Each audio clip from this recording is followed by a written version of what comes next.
พื่อเฮ็ดให้งานบุญประเพณีออกพรรษาปวารณาที่นครไกรสอนผู้บริหารแขวงสวรรณเขตมีบรรยากาศฟุดฟื้นมวลซื่น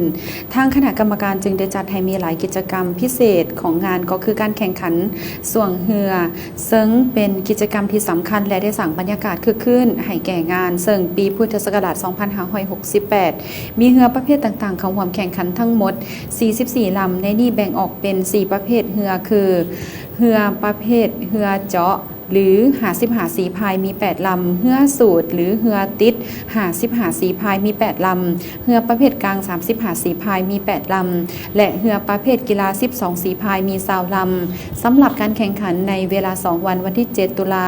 แข่งขันเหือประเภท12สีพายและมื้อที่2ในวันที่8ตุลา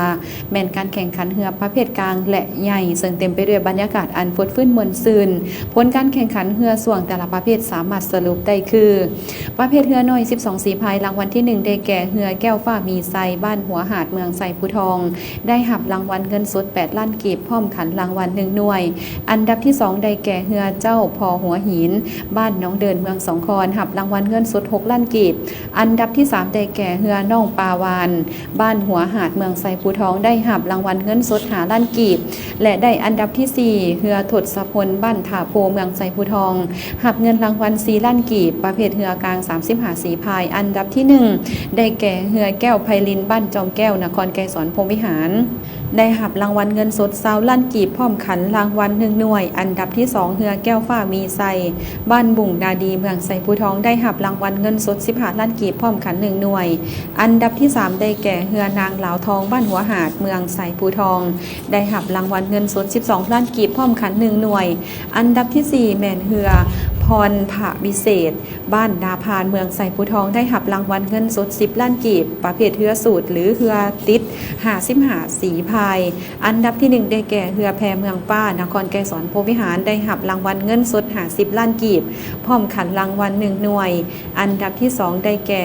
เหือนันทาไซเมืองหนองบกแขวงขมวนหับเงินรางวัล35ล้านกีบพร้อมขัน1หน่วยอันดับที่4ได้แก่เหือแก้วฟ้ามีไซบ้านบุ่งนาดีเมืองไซภูทองหับเงินรางวัล15ล้านกีบพร้อมขัน1หน่วยอันดับที่4เหือวิสุโธนาวาบ้านหัวเมืองใต้นครไกรสอนพรหมวิหารหับเงินรางวัล10ล้านกีบประเภทเหือประเพณีหรือเหือเจาะ55สีพายอันดับที่1ได้แก่เหือขุนลาดเมืองวัง